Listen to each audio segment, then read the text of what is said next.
The pen slipped from her fingers and hit the floor. The sound was sharp, too sharp for the quiet bank. A few heads turned, not for long. The elderly woman bent down slowly. Her knees trembled. She reached, missed, and steadied herself against the counter. No one helped. She picked the pen up herself and placed it back on the counter with care, like it mattered. "I was next," she said. Her voice was low, almost lost under the hum of machines. The teller did not look up. "Ma'am, the line starts back there." The woman stared at the counter, the glass, her reflection, pale, older than she remembered. "I didn't move," she said. "I've been standing here." A pause. Someone behind her clicked their tongue. Another voice whispered, not quietly enough, "She's confused." The woman's shoulders tightened. She held her purse closer to her chest. The purse was old. The zipper was broken. She kept two fingers pressed against it so it would not open. The teller finally looked up, just briefly. "I can help the next customer," the teller said. The woman did not step aside. Her mouth opened, closed, then opened again. "I came because they told me to," she said. "They said the bank would understand." The teller sighed. Long, controlled. "Understand what?" The woman reached into her purse. Her hands shook, not badly, just enough to notice. She pulled out a folded paper, then another, and another. She placed them on the counter, lining the edges carefully. The teller glanced at them. One glance. "These are old," the teller said. "We can't use these." The woman nodded as if she expected that answer. "I know," she said, "but they're all I have." The man behind her leaned forward. "Can we speed this up?" he said. "Some of us have jobs." The woman's eyes flicked toward him, just once. "I work too," she said softly. No one responded. The security guard near the door shifted his stance. His eyes stayed on her longer than they needed to. The teller pushed the papers back across the counter. "Ma'am, do you have an account number or valid ID?" The woman hesitated, then reached back into her purse. This time she took longer. She pulled out a small plastic card, yellowed, cracked at the corner, the photo barely clear. She held it in both hands for a moment, like she was deciding whether to let it go. Then she slid it forward. The teller picked it up with two fingers. At first, nothing changed. Then the teller frowned, turned the card over, turned it back. The teller leaned closer to the screen, then to the card again. "This," the teller said, slower now, "this is very old." "I know," the woman replied. "I kept it." "Why?" The woman looked at her hands. "At the lines, the spots." "Because names don't disappear," she said. The teller looked down again, at the name. The teller's posture changed, just slightly. The teller looked up at the woman's face, really looked, then back at the card. The teller swallowed. "I need to check something," the teller said. The woman nodded once. She stepped back from the counter, out of the way, like she was used to doing that. The teller walked quickly toward the glass office at the side of the bank. The branch manager was inside, typing. He did not look up at first. The teller tapped on the glass, once, twice. The manager looked up, annoyed. Then he saw the card. His expression froze. He stood up slowly. "What did you say her name was?" he asked. Across the bank, the elderly woman waited. Her fingers pressed into the worn leather of her purse. Her eyes stayed on the floor, like she already knew what was coming. The manager opened the door himself, and for the first time in years, the woman heard someone say her full name out loud. The manager did not walk fast. He did not rush the way people usually did in that bank. He stepped out of the glass office slowly, like the floor might change under his feet if he moved too quickly. The teller stood beside him, quiet now. The manager held the old ID card in one hand. He kept looking down at it, then up at the woman, then back again. "Is that her?" the teller asked in a low voice. The manager did not answer. He stopped a few feet away from the counter, close enough to speak, not close enough to touch. "Ma'am," he said. The woman lifted her head just a little. "Yes," she replied. He said her full name. The sound of it moved through the room, soft but clear. The woman closed her eyes. For a second her shoulders shook. She caught herself, straightened. "I don't hear it much anymore," she said. "That name." The people in line shifted. Phones lowered. Conversations stopped. The manager cleared his throat. "May I ask why you're here today?" he said. The woman nodded once, then twice. "I received a letter," she said. "It said I needed to come in person." The manager frowned. "A letter?" She reached into her purse again. Slower this time, more careful, she pulled out an envelope, thin, folded at the corners. She handed it to him. He took it. "Read it." His jaw tightened. "This account," he said quietly, "it hasn't been touched in decades." "I know," she said. "That was the point." The manager looked at her hands, at how they rested on the counter, calm. "Still, why now?" he asked. The woman took a breath. "Because I don't have time anymore," she said. The words landed softly, but they stayed. A woman in line crossed her arms, uncomfortable. The manager glanced toward the teller, toward the security guard, toward the people watching. "Would you like to sit?" he asked. "I'm fine," she replied. "Standing is easier." He nodded, respected that. "You opened this account when this branch first opened," he said. "You were very young," she smiled faintly. "I was afraid of banks," she said. "Still am." "Then why open it?" he asked. She hesitated, then said, "Because someone told me to plan for others, even if I didn't get much myself." The manager looked down at the ID card again. "You used to work here," he said. The room went quiet. The teller looked up sharply. "I did," the woman said. "A long time ago." "In what role?" the manager asked. She shrugged. "I cleaned," she said, "after hours before opening." The man who complained earlier shifted his weight, looked away. "I never wore a badge," she continued. "But I learned the names, learned the systems, learned how money moved." The manager swallowed. "This account," he said slowly, "was set up differently. It earns nothing, it gives nothing." "That was intentional," she replied. "Why?" She looked at him. Really looked. "Because it was never meant for me," she said. The manager's hand tightened around the letter. "And now?" he asked. She exhaled. "Now I need to make sure it goes where it's supposed to," she said. The manager nodded once. "Please," he said, "come with me." He opened the glass door wider. The woman took one step forward, then paused. She looked back at the line, at the teller, at the guard. "I don't want trouble," she said. The manager met her eyes. "You already earned your place here," he said. She followed him into the office. The glass door closed behind them, and the people left outside realized something important was happening. They just didn't know what yet. Inside the office, the manager pulled up an old file and saw a note written by someone who hadn't worked at the bank in over 30 years. The office felt smaller once the door closed. The hum of the bank faded into a dull background sound. The manager gestured toward a chair. The woman shook her head. "I'll stand," she said again. He did not argue. He sat instead and turned his screen so she could not see it. His fingers moved slowly across the keyboard, careful, like he was afraid of pressing the wrong thing. "This file hasn't been opened in a very long time," he said. "I hoped that would be true," she replied. He paused. "Hoped," she nodded.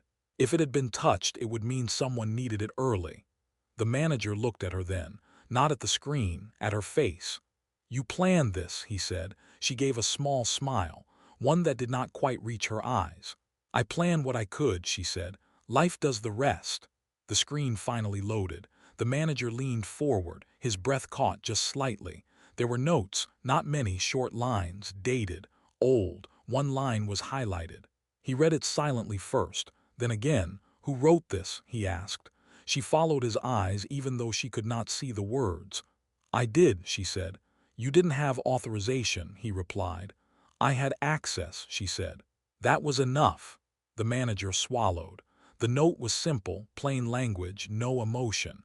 "If anything happens to me, this account is to be released to the Staff Assistance Fund." Quietly. No recognition. He rubbed his forehead. "This fund didn't exist back then," he said. "I know," she replied. "I asked for it later when it did." He leaned back in his chair. "You've been adding to this account," he said. "Small amounts, for years." She nodded. "Cleaning jobs. Care work, anything steady." "For how long?" he asked. She thought for a moment. "Since the day I left this building for the last time," she said. "That was 32 years ago," he said. "Yes." He stared at the screen again. "You never withdrew anything," he said. "No. Not even when," he stopped himself. When it was hard, she finished for him. He nodded. She looked at the floor. I knew people here, she said. People who stayed late, who skipped meals, who slept in their cars. The manager felt his throat tighten. So you saved for them, he said. For whoever came after, she replied. Names change, need doesn't. There was a knock on the glass. The teller stood outside, nervous, unsure. The manager raised a finger, not now. The teller stepped back. The woman shifted her weight. Her breathing changed, just a little. You're tired, the manager said. She did not deny it. The letter you received, he continued. It was automatic, triggered by a system review. I figured, she said. He hesitated. It flagged the account because of your age, he said gently. She nodded. That's fair, she said. He looked at her again, longer this time. Why come in yourself, he asked. You could have sent documents, she lifted her eyes. Because people don't believe papers, she said. They believe faces, sometimes. Outside the office, the bank was restless. People whispered, watched.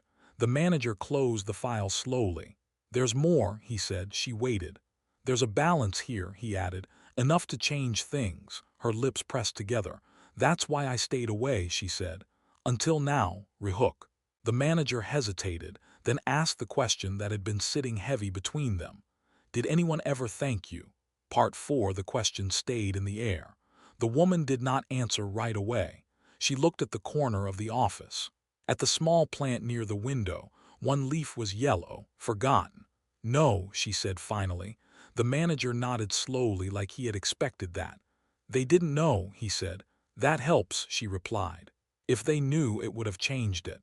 Changed what? How it felt, she said. I didn't want gratitude, I wanted distance. He leaned forward. Distance from what? From being seen, she said. From being judged for staying. The manager rested his hands on the desk. You stayed invisible, he said. She smiled faintly. Invisibility can be a kind of safety, she said. There was another knock, softer this time.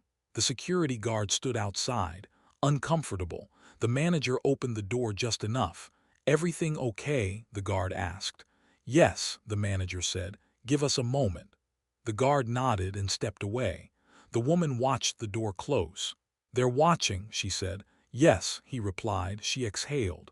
I don't blame them, she said. People are careful now. The manager glanced at the old ID card on his desk. You worked nights, he said. Cleaned after everyone left. Yes. Did anyone ever talk to you? He asked. Sometimes, she replied. Mostly when they needed something cleaned again. He winced. There was a fire here once, she added. He looked up sharply. I remember, he said, before my time, old storage room. I was here, she said. I smelled it first. You reported it, he said, and cleaned the water after, she said. The manager leaned back slowly. This building is still standing because of that, he said. She shrugged. It was just a smell, she said. He shook his head. It was more than that. She shifted her feet. Her breathing grew heavier. Why are you telling me this now? She asked. Because people outside think you're lost, he said. Confused, she closed her eyes. I get that, she said. And because, he continued, what you built quietly kept this place alive in ways we don't track. Silence. The manager cleared his throat. The fund you created, he said, it helped employees during layoffs, illness, emergencies, she nodded. Good. Some of them are still here, he added. Working, she smiled. A real one this time. That's enough, she said. He hesitated. There's a policy, he said. When accounts like this are discovered, she looked at him. It requires public acknowledgement, he continued. A record. Her smile faded. No, she said. It's standard, she shook her head. I came to finish this quietly, she said, not to be seen. The manager leaned forward. Ma'am, he said gently, the staff deserves to know who protected them. Her hands clenched at her sides. And I deserve to leave the same way I lived, she said, without being pointed at. The manager studied her face. Is something wrong? He asked softly. She inhaled. I don't have long, she said. The words were simple, unadorned, they hit hard. He did not ask for details. I don't want cameras, she continued, or speeches or names on walls, he nodded. But there may be consequences, he said, legal ones. She met his eyes. I trust you, she said. I trusted this place once, I'm trusting it again. Outside, a murmur rose, people were restless. The manager stood. Let me speak to them, he said. She reached out without thinking. Her fingers brushed his sleeve. Please, she said.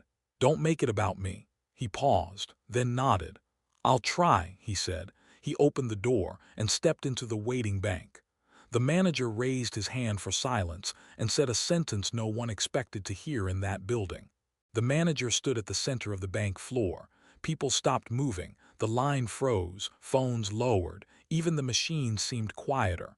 I need a moment, he said. His voice was calm, steady, not loud. This branch will pause transactions for a few minutes. A few people protested, softly, then stopped. The elderly woman remained inside the glass office. She stood near the door, close enough to hear, far enough to hide. There's a woman here today, the manager continued, who some of you may have noticed. A few heads turned toward the office. She came in with an old ID card, he said, and very little explanation. The man who had complained earlier shifted his feet. She is not confused, the manager said, and she is not lost. Silence. She is the reason some of our policies exist, he added. The teller looked at him sharply. She worked in this building when it first opened, he said, when there were no safety nets, no emergency funds. The woman inside closed her eyes. She created one, the manager continued. Quietly.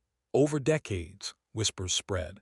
She saved money she barely had, he said, so that strangers could keep their jobs, their homes, their dignity. A woman in line covered her mouth. The man who had sighed earlier looked at the floor. The manager's voice stayed level. She asked for no recognition, he said, and received none. He paused. She came in today only because the system forced her to. The woman inside pressed her hand against the glass. The manager looked toward the office, just once. She didn't want this moment, he said, but it belongs to all of us. A beat. Then someone clapped. Once, it stopped, awkward. The manager raised his hand again. Please, he said. No applause. The woman inside exhaled. Relief and fear tangled together. This is not a celebration, the manager said. It's an acknowledgement. He turned slightly, angling his body toward the office. She asked to remain unnamed, he added. That surprised people. So I won't say her name, he said, but I will say this. He took a breath. Every time this bank helped someone in crisis, he said, it was because of her. The room stayed still. No one spoke. No one moved. The manager lowered his hand. Thank you for your patience, he said. We'll resume shortly. He turned back toward the office. The woman stepped away from the door. Her face was pale. I told you not to, she whispered as he entered. I didn't say your name, he replied. She nodded slowly. That helps, she said. He sat back down. You should know, he said. Some people want to meet you. She shook her head. Not today, he respected that. There's paperwork, he said. Some decisions to finalize. She took a breath. Do what you need, she said. Just promise me something. What? He asked. When I leave, she said, let them go back to forgetting. He nodded. I can promise that, he said. She reached into her purse again. This time she pulled out a small envelope. She placed it on the desk. One last instruction, she said. He looked at it, did not open it yet. What happens after? He asked. She looked toward the window. After, she said, is quiet. The manager opened the envelope and realized her final request would change how the bank treated its people forever. The envelope was thin. The manager opened it carefully like it might tear if he rushed. Inside was a single sheet of paper, folded once. Handwritten. The ink had faded in places, but the words were clear. He read it silently first. Then again. The woman watched his face. You don't have to read it out loud, she said. I know, he replied. The letter was not long. When this is over, please divide what remains. Not evenly, thoughtfully. Give more to those who ask for less. Do it quietly, always quietly. The manager lowered the paper. You're asking us to trust judgment over rules, he said. She nodded. Rules protect systems, she said. Judgment protects people. He leaned back in his chair. This will be questioned, he said. It always is, she replied. He studied her again. You thought about this for a long time, he said. Every night, she replied. Outside the office, the bank had resumed its rhythm. Slower now, softer. People spoke in lower voices. The manager glanced at the clock. "We can complete the transfer today," he said. "But there's something else." She waited. "Once this is processed," he said, "the account will close." She exhaled. A long breath she had been holding for years. "That's all I wanted," she said. He hesitated. "May I ask," he said carefully, "how you knew who would need it?" She smiled faintly. "I listened," she said. "I stayed late, I cleaned desks. People talk when they think no one hears." He nodded slowly. "You carried their stories," he said. "Only until they could carry themselves again," she replied. Her hand drifted to the edge of the desk. She steadied herself. The manager noticed. "Would you like some water?" he asked. "No," she said. "If I sit, I won't stand back up." He didn't question it. "I'll walk you out when we're done," he said. "That won't be necessary," she replied. "I know the way." He smiled sadly. "Of course you do." There was another knock. This time it was the teller. The teller looked unsure, nervous. "I'm sorry," the teller said to the woman. "I didn't know." The woman nodded. "That's okay," she said. "You weren't meant to." The teller swallowed. "Thank you," the teller said. "For what?" the woman asked. "For staying," the teller replied. The woman looked at the manager. "See," she said softly, "it's already changing." The teller stepped back out. The manager began typing again. Finalizing forms, approvals, transfers. The woman stood quietly. After a moment she spoke. "There's one more thing," she said. He looked up. "When this is done," she said, "I don't want a follow-up call." He paused. "No check-ins?" he asked. She shook her head. "Let this be the last time I take up space here," she said. He nodded. "That can be arranged." He printed the final document and slid it across the desk. "All that's left," he said, "is your signature."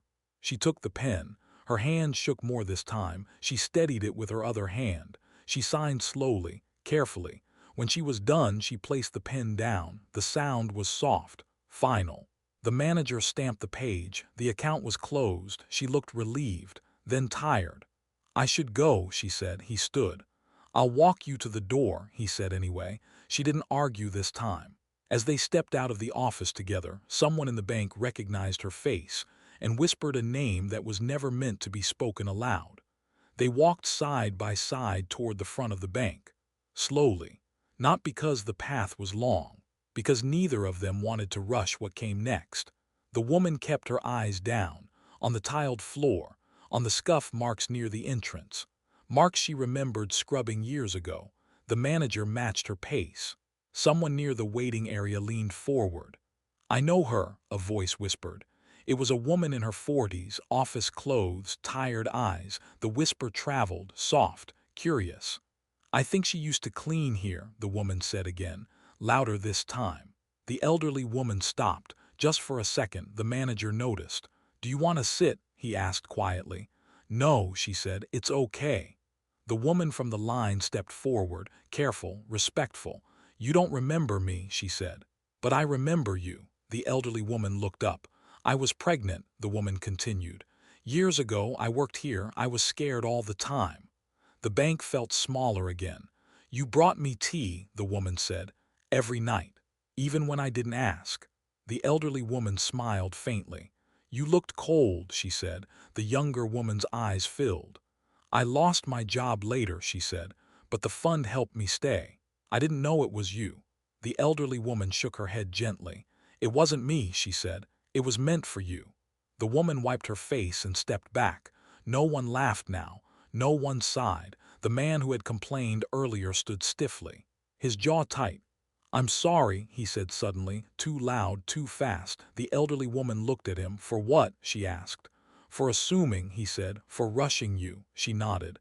"That happens," she said. "We all rush." The security guard stepped forward next. "I watched you wrong," he said. "I thought—" "You did your job," she said before he could finish. The teller stood frozen behind the counter. The elderly woman looked at her. The teller's eyes were red. "I should have listened," the teller said. The woman tilted her head. "You did eventually," she replied. "That matters." The manager gently opened the front door. Cold air slipped inside. The sound of the street followed. Cars. Footsteps, life continuing. The woman paused at the threshold. She looked back once at the counter, the desks, the people. "This place did some good," she said. "I'm glad." The manager nodded. "Because of you," he said. She didn't answer. She stepped outside. The door closed softly behind her. Inside, no one moved for a long moment. Then the manager turned back to the room. "Please," he said quietly. "Let's be gentle today." People nodded. Some sat, some stood.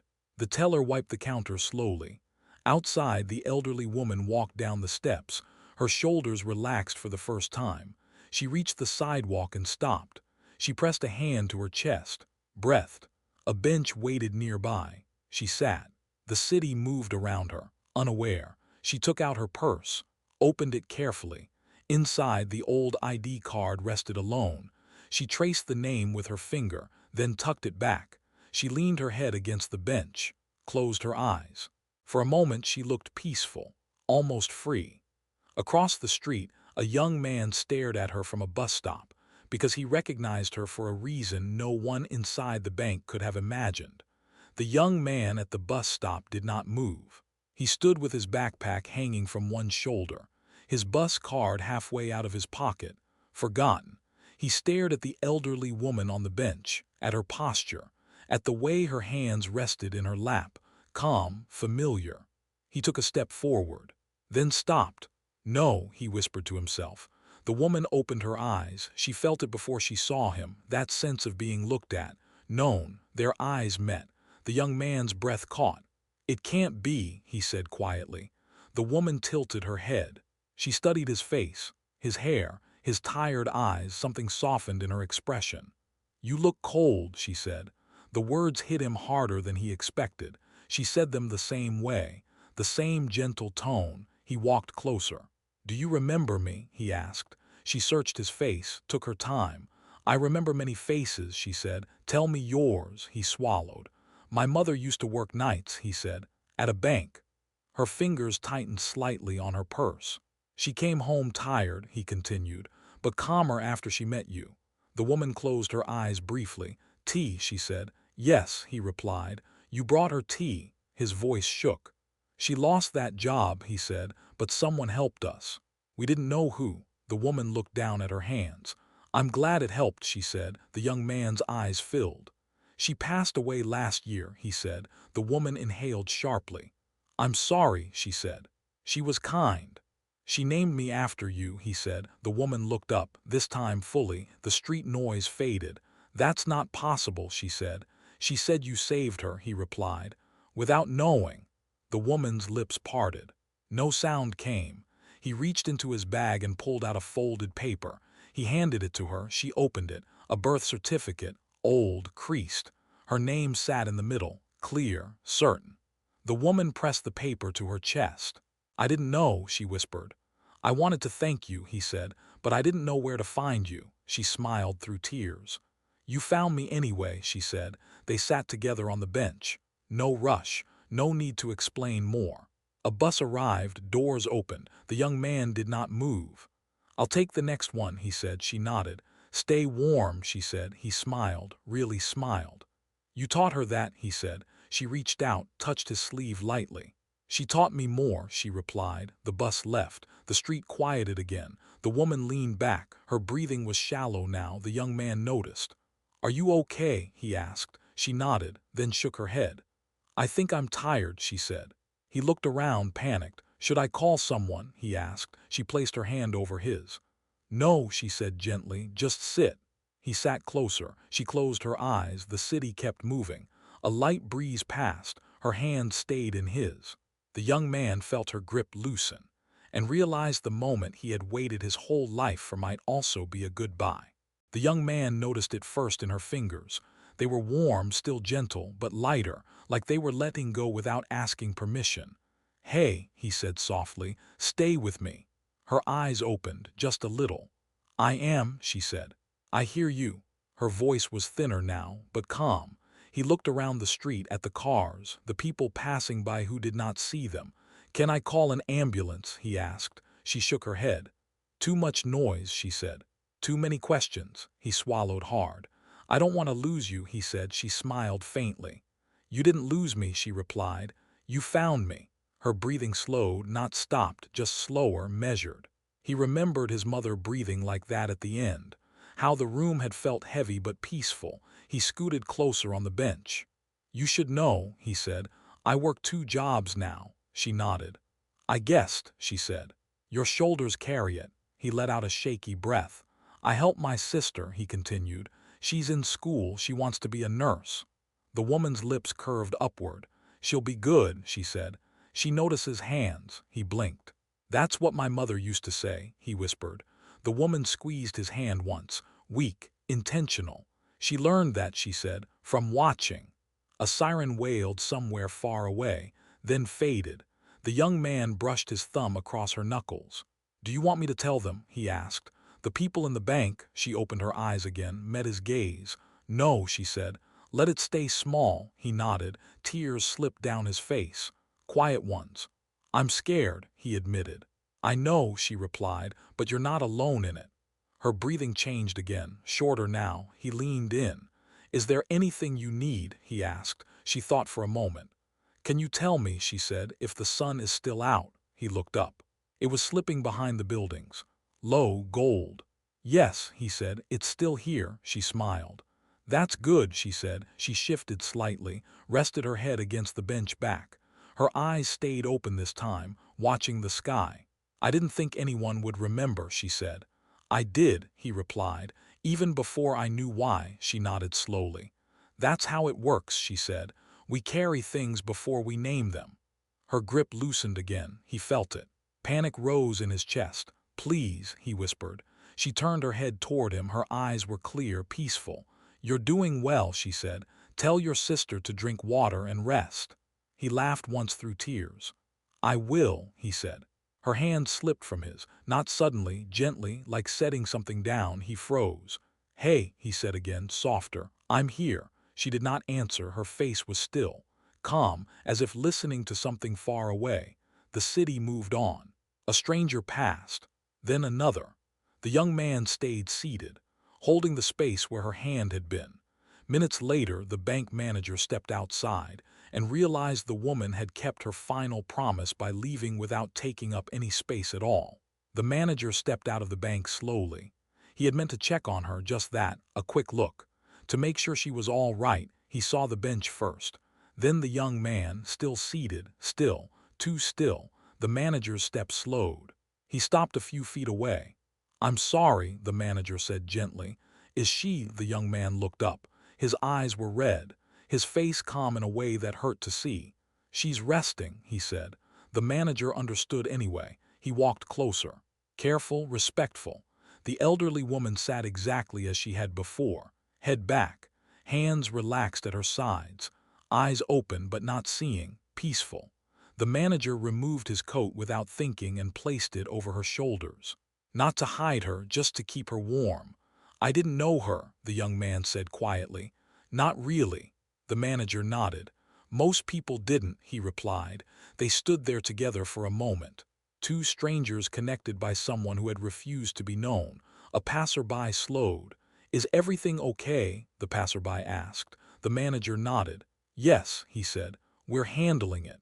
The passerby moved on. The city did not stop. The manager looked at the young man. Did she tell you what she wanted? He asked. The young man nodded. She didn't want noise, he said, or attention. The manager exhaled. That sounds like her, he said. He made a call, quiet, efficient. No sirens, no crowd. When it was done, he turned back to the young man. She helped your family, he said. Yes, the young man replied, before I even existed. The manager hesitated. There are people inside who would want to know, he said, who would want to say something. The young man shook his head. She asked not to, he said. She asked for quiet. The manager nodded. Then quiet it is. They waited. Time passed differently now, slower, thicker. A woman walked by and paused, looked at the bench. She looks like someone I used to know, the woman said softly. The manager smiled faintly. She was, he replied. Eventually 2 workers arrived. Calm, gentle, they moved with care. The young man stood when they did. Before they lifted her, he reached out and straightened the purse strap on her shoulder. It mattered to him that it stayed closed. That nothing spilled. The manager noticed. "Thank you," he said. The young man nodded, could not speak. When they were gone, the bench was empty. The space felt loud without her. The manager stayed a moment longer. Then he went back inside the bank. People looked up as he entered. They were waiting. "She's gone," he said quietly.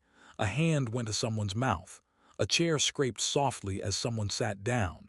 "She asked for no ceremony," he continued. "So we'll honor her by how we work, how we treat people." No speeches, no applause, just nods. The teller wiped her eyes. The man who had complained earlier sat down slowly. The manager returned to his office.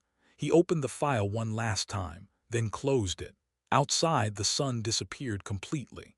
Days later, a letter arrived at the bank, written in handwriting the manager recognized immediately. The letter arrived on a quiet morning. No return address.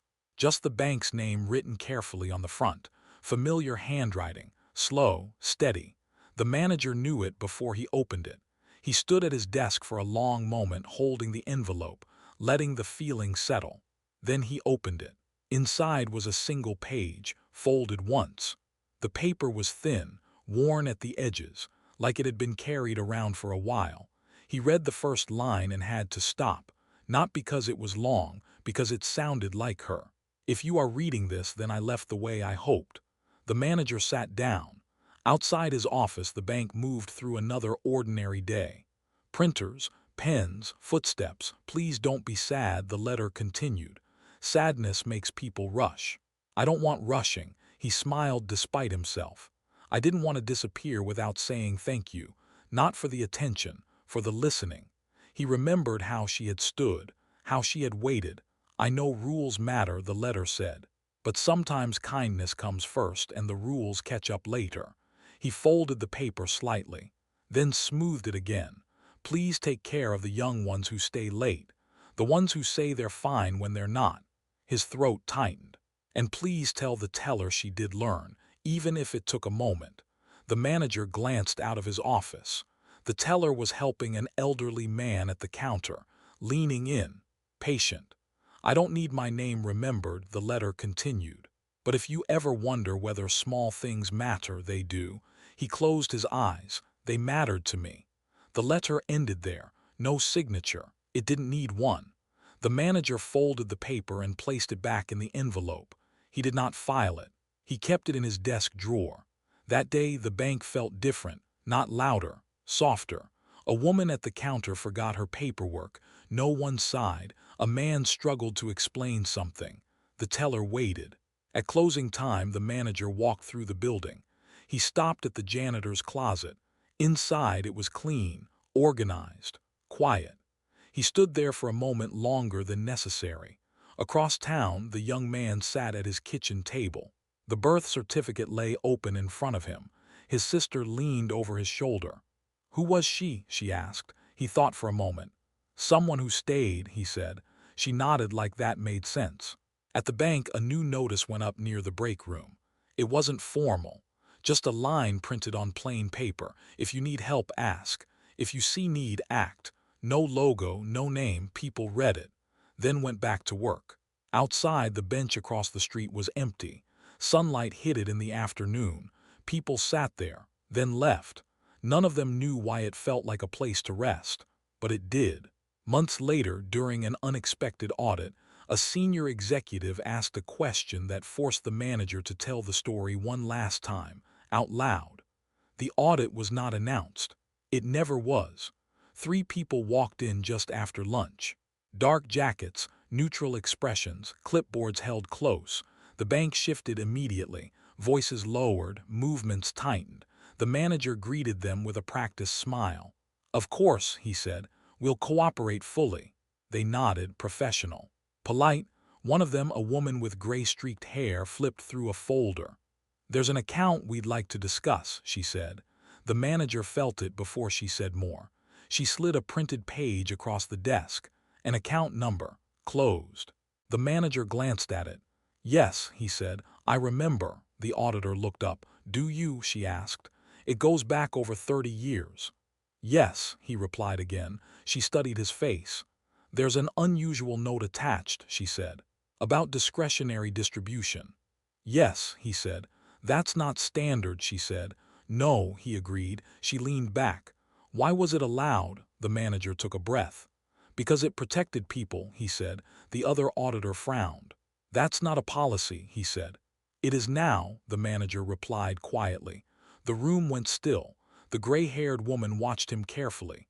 Explain, she said, so he did, not dramatically, not defensively. He spoke about a woman who worked nights, about small deposits, about patience, about tea left on desks, about a fund that existed before it had a name. The auditors listened. No one interrupted. When he finished, the gray-haired woman closed the folder. Where is she now? She asked. The manager hesitated. She passed, he said, quietly. The woman nodded. She didn't take anything for herself, the auditor said. Ever? No, the manager replied. The man auditor tapped his pen. There are compliance issues, he said, but also outcomes. The gray-haired woman stood. I'd like to see the fund's impact, she said. The manager handed over the reports. Pages turned, time passed. Finally, the woman spoke again. This account will be flagged, she said. The manager's shoulders tightened. But not for closure, she continued. For precedent. He looked up. Precedent, he asked. We don't often see care written into systems, she said, but when we do, we protect it. The other auditor nodded slowly. There will be questions, he said, but not consequences. The manager exhaled. Thank you, he said. The auditors gathered their things. As they left, the gray-haired woman paused. Who was she? She asked softly. The manager thought, then answered honestly. She was someone who noticed. The woman nodded. That's rare, she said.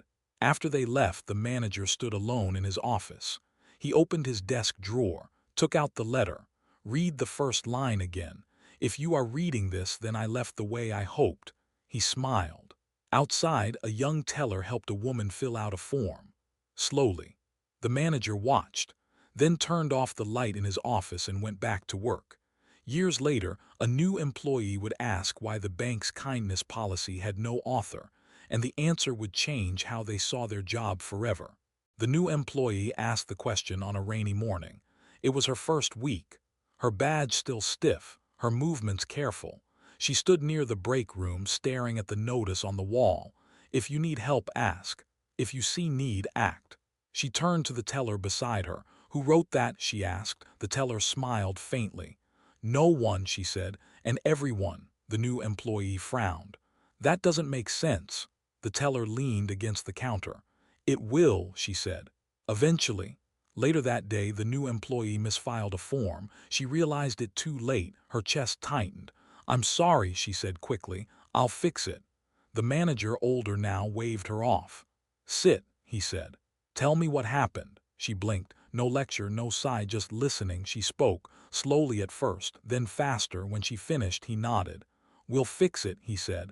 Mistakes are how we learn, she exhaled. Didn't realize she'd been holding her breath. At lunch, she noticed something else. People helped without being asked. A pen passed over. A chair pulled out. A pause given. It felt different. At the end of her shift, she saw the bench across the street, empty, wet with rain. She sat for a moment before heading home. She didn't know why, she just needed to rest. Years passed. The new employee became steady, confident. Then one day she asked again. Why is this place like this? She said. Who decided? The manager looked at the notice, then at the window. There was a woman, he said, and he told the story, not all of it, just enough. About someone who cleaned floors and watched people, about small acts that added up, about choosing quiet over credit. The employee listened. When he finished, she was silent. She sounds ordinary, she said. Yes, he replied. And brave, she added. He smiled. She wouldn't like that word, he said. The employee nodded. I think I would, she said. That night she stayed late, helped an older man fill out paperwork, walked a woman to the door. Outside, the rain stopped. The bench dried. Somewhere else in the city, the young man tucked his sister into bed. She had her first nursing shift in the morning. Wish me luck, she said. You won't need it, he replied. She smiled. In the bank, the lights dimmed. The notice stayed on the wall. No name, no date, just words. and in small, unseen ways they kept working. On an ordinary afternoon, someone would sit on the bench and leave behind an object that quietly completed the story. It was an ordinary afternoon, the kind that didn't ask for attention. The bench across from the bank sat in the shade, warm but not too warm, cleaned by rain the night before. A woman in her early 30s sat down with a tired sigh. She placed her bag at her feet, checked her phone, then put it away. She had nowhere to be for 10 minutes. That felt rare. She leaned back and closed her eyes. When she opened them again, she noticed something on the bench beside her. A small object, plastic, yellowed, cracked at the corner, an old ID card. She picked it up carefully. The photo was faded, but the eyes were clear, calm, kind. The woman turned it over, then back again. "This must be important," she whispered. She stood and crossed the street. Inside the bank, the air felt familiar, quiet, patient. She approached the counter. "I found this outside," she said, holding up the card. "On the bench." The teller took it. Her breath caught. She didn't say anything at first. She turned and walked quickly to the manager's office. The manager looked up when he saw the card. He did not need to read the name. He closed his eyes. "She wouldn't have dropped it," he said softly. The woman waited at the counter. "I didn't mean to cause trouble," she said when he returned. "No," the manager replied. "You didn't." He looked at the card in his hand. "She meant to leave it," he said. The woman frowned. "Why?" she asked. He thought for a moment. "Because she didn't need it anymore," he said. The woman nodded slowly, like that made sense. "What should I do?" she asked. The manager looked at the bench through the glass. "Nothing," he said. "You already did enough." She smiled, unsure why. Before she left, she turned back. "I sat there for a minute," she said. "It felt peaceful." The manager smiled. "Yes," he said. "It does." After she left, he placed the ID card in a small frame, not on the wall, in the break room drawer, where people would find it when they needed to. Years passed quietly. The manager retired. The teller became a supervisor. The new employee trained others the same way she had been trained. With time, with listening. The fund kept helping people. No one talked about where it came from. They just protected it. One evening, long after closing, a young intern stayed late. Overwhelmed, unsure, sitting alone. She opened the drawer to look for paper clips. She found the framed ID card instead. She stared at it, then sat down. She breathed. The city moved outside. Inside, something settled. On the final day the bank would ever operate in that building, someone would read the name on that card out loud, one last time. The last day came without ceremony. No banners, no speeches, just cardboard boxes and quiet footsteps. The bank was moving to a new building across the city. Bigger, brighter, more modern. This place was being left behind. The old manager was there that morning, not because he had to be, because he wanted to be. He walked slowly through the lobby, touched the counter once, the glass, the edge of the door. People packed files, laughed softly, said goodbye to corners they had learned in. In the break room, the drawer was still there. He opened it. The small frame rested inside, just as it always had. The old ID card, yellowed, cracked, familiar. A young employee stood behind him, new, nervous. "Is that someone important?" she asked. He didn't turn around. "Yes," he said. He picked up the frame and held it for a moment. "She never wanted her name out loud," he added. The young employee nodded. "But today," she asked. He thought about it, about the bench, the letter, the quiet. "Today is different," he said. They carried the frame to the empty lobby. Sunlight poured through the windows one last time. A few remaining staff gathered, curious. The manager placed the frame on the counter. He cleared his throat. "This building stands because of many people," he said. "But this kindness started with one."